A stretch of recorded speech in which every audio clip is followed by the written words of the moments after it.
Avui, des de Verde Legal, volem compartir amb vosaltres la nostra visió sobre alguns aspectes de les comunitats energètiques. Figura que es regula a nivell europeu per primera vegada al paquet d'energies netes de la Comissió Europea i, en concret, a les directives d'energies renovables i d'electricitat. Les directives tenen un període per ser transposades a la legislació nacional dels Estats membres.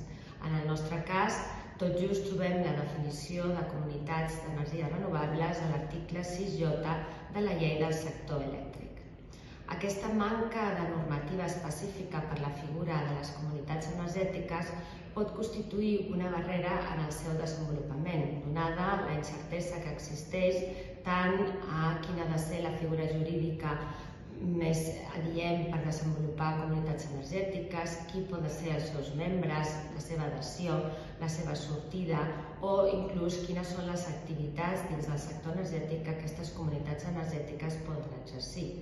A més, suposa també una barrera per ens locals que podrien ser agents idònies per donar suport i desenvolupar aquesta figura jurídica i que la incertesa regulatòria impedeix la seva participació.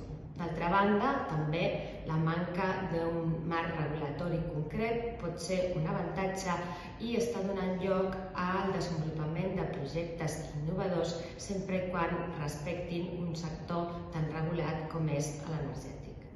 En quant a quina és la figura més adient per constituir una comunitat energètica, tenim que dir que aquí tant el legislador europeu com el legislador nacional manté una mentalitat oberta i permet que qualsevol entitat jurídica legitimada per exercir drets i assumir obligacions pugui servir com a vehicle jurídic per instrumentalitzar una comunitat jurídica. Per tant, qualsevol figura que tant el nostre ordenament civil com mercantil defineix amb aquesta capacitat d'exercir drets i assumir obligacions és un vehicle idoni per constituir una comunitat energètica, des d'una associació a cooperatives, consorcis o qualsevol entitat mercantil, ja sigui privada, mixta o pública en funció de quins siguin els seus membres i el seu accionariat, podrà ser utilitzada per constituir una comunitat energètica. Entenem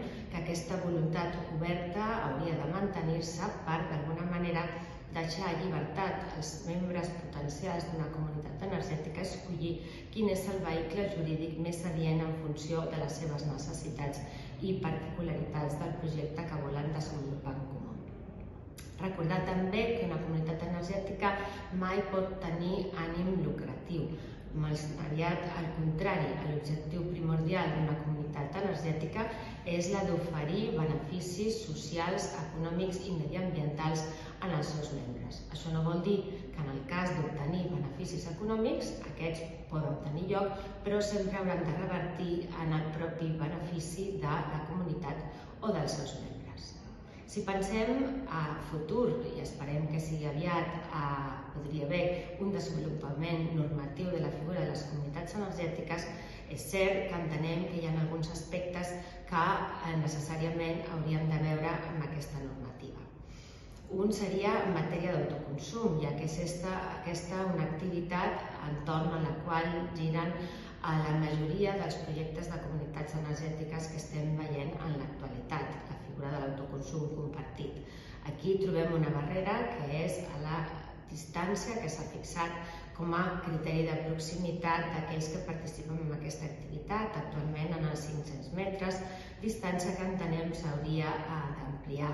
Trobem exemples als països veïns, França, Portugal, que han ampliat aquesta distància als 2 quilòmetres. Altres països, com ara Àustria, fan servir criteris tècnics que impliquen, per exemple, la connexió a la mateixa subestació o centre de transformació. També, quan parlem d'autoconsum, seria desitjable superar els actuals coeficients variables per coeficients dinàmics que permetrien una major optimització de la figura de l'autoconsum compartit. També entenem que és molt important desenvolupar a nivell normatiu l'activitat de l'agregació i la figura de l'agregador, ja que aquest és un rol que les comunitats energètiques poden desenvolupar oferint serveis de flexibilitat al sistema i contribuint a la integració de la generació distribuïda. També considerem que es poden tenir en compte fer modificacions a la legislació de dret públic que d'alguna manera facilitin la col·laboració público-privada, agilitzant els seus processos per la participació d'entitats locals en les figures de comunitats energètiques. Per últim, també entenem que s'ha de garantir l'accés a tots els mercats elèctrics a les comunitats energètiques perquè puguin constituir-se finalment en actors plens en el sector energètic.